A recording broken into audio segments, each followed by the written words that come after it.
दोस्तों अभी हम लोग देखेंगे चौथा सवाल। चौथा सवाल क्या था ना, if cot theta equals to 2 find all the values of all the T ratios of theta.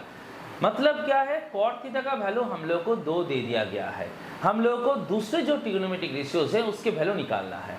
तो इसके लिए हम लोग हमारा पुराना प्रोसेस ही फॉलो करेंगे, एक ही प्रोसेस को हम लोग बार बार करते रहेंगे, तो ये हम लोग के लिए आसानी होगा, प्रोसेस भी दिमाग में रहेगा, करने में भी आसानी रहेगा। तो क्या कर रहे हैं ना, cot थीटा का वैल्यू 2 दिया हुआ है, cot थीटा का मतलब होता है बेस बाय परपेंडिकुलर, तो यहाँ से हम लोग को बेस का वैल्यू मिल जा रहा है 2k, परपेंडिकुलर का मिल जा रहा है 1k। हम लोग पाइथागोरस थ्योरम से हाइपोटेन्यूज का वैल्यू निकाल लेंगे, क्या आ जाएगा √5k।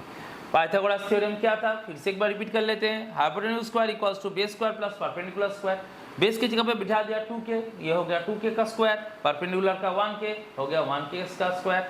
2k का स्क्वायर करने से आता है 4k स्क्वायर, 1 का आएगा 1k स्क्वायर, दोनों को ऐड करने से आ जाएगा 5k स्क्वायर। अब हाइपोटेन्यूज स्क्वायर से हम लोग को अगर हाइपोटेन्यूज निकालना होता है तो स्क्वायर को हटाने के लिए स्क्वायर रूट करना पड़ता है, तो हाइपोटेन्यूज का वैल्यू इसलिए आ जाता है √5k। जब हाइपोटेन्यूज का वैल्यू हम लोग को पता चल गया, साढ़े 3 साइडों का वैल्यू हम लोग को पता है, अभी हम लोग निकालेंगे टी रेशियोज का। क्या आता है ना, साइन थीटा, उसका मतलब क्या होता है, perpendicular by hypotenuse. Perpendicular value था 1k, हाइपोटेन्यूज का था √5k, k कट गया, रिजल्ट आ गया 1/√5। तो यहाँ से साइन थीटा का वैल्यू मिल गया हम लोग को 1/√5। सेम प्रोसेस cos थीटा के लिए क्या रिजल्ट होता है ना, बेस बाय हाइपोटेन्यूज। बेस का वैल्यू था 2k, हाइपोटेन्यूज का √5k, k कट गया 2/√5, हम लोग को वैल्यू आ गया।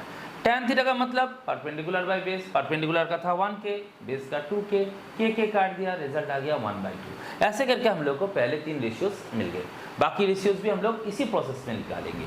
कोसेक थीटा का मतलब होता है हाइपोटेन्यूज बाय परपेंडिकुलर, इसका मतलब क्या होगा, हाइपोटेन्यूज का वैल्यू √5k, परपेंडिकुलर का 1k, k कट गया, √5 आंसर गया। नीचे में 1 रहा तो वो लिखने का जरूरत नहीं होता है, इसलिए हम लोग डायरेक्टली √5 बिठा दिए कोसेक थीटा का वैल्यू। सेक थीटा का मतलब होता है हाइपोटेन्यूज बाय बेस, हाइपोटेन्यूज का वैल्यू था √5k, बेस का था 2k, k कट गया √5/2। सिक्स्थ वाला था cot थीटा, जो ऑलरेडी हम लोग को पता है कि उसका वैल्यू था 2। तो ऐसे करके हम लोगों को सारे टी रेशियोज के वैल्यू पता चल जाते हैं। अभी पांचवा सवाल में क्या आ रहा है ना, if cosec theta equals to √10 find all the values of all T ratios of theta. मतलब कोसेक थीटा का वैल्यू हम लोग को दिया हुआ है √10, हम लोग को दूसरे टी रेशियोज को निकालना है। तो सेम प्रोसीड्योर, कोसेक थीटा का मतलब होता है हाइपोटेन्यूज बाय परपेंडिकुलर, हाइपोटेन्यूज का वैल्यू हो गया √10k, परपेंडिकुलर का 1k। तो यहाँ से हम लोग पाइथागोरस थ्योरम का इस्तेमाल करेंगे, जहाँ से हम लोग बेस का वैल्यू निकालेंगे 3k। सेम प्रोसीड्योर, हाइपोटेन्यूज की जगह पे √10k बिठाया, परपेंडिकुलर की जगह पे 1k बिठाया, √10k का स्क्वायर करेंगे तो आएगा 10k स्क्वायर, 1 का तो 1k स्क्वायर ही आएगा। साइड चेंज करवाएंगे तो 10k square minus 1k square equals to b square. जब भी साइड चेंज होता है तब भी क्या करना पड़ता है, साइन को चेंज करना पड़ता है। अगर पॉजिटिव रहा तो उसको नेगेटिव, नेगेटिव रहा तो उसको पॉजिटिव में डालेंगे। तो 10k स्क्वायर से 1k स्क्वायर माइनस होने से आ गया कितना, 9k स्क्वायर।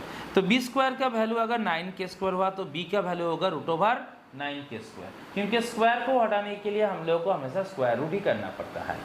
तो √9k स्क्वायर का स्क्वायर रूट करने से आ जाएगा 3k। ये हमारा बेस का वैल्यू आ गया। तो अभी हम लोग को 3 साइडों का वैल्यू पता है, हम लोग टी रेशियोज निकालेंगे। साइन थीटा का वैल्यू आएगा परपेंडिकुलर बाय हाइपोटेन्यूज, परपेंडिकुलर का था 1k, हाइपोटेन्यूज का √10k, k कैंसिल हो गया 1/√10, ये हो गया साइन थीटा का वैल्यू।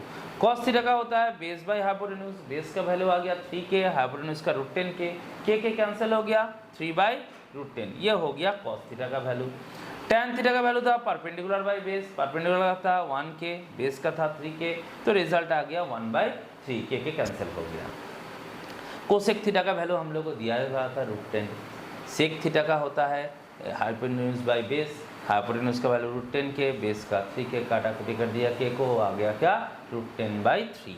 कॉट थीटा का वैल्यू आता है बेस बाय परपेंडिकुलर, तो यहाँ पे बेस की जगह पे 3k, परपेंडिकुलर का 1k, k कैंसिल हो गया।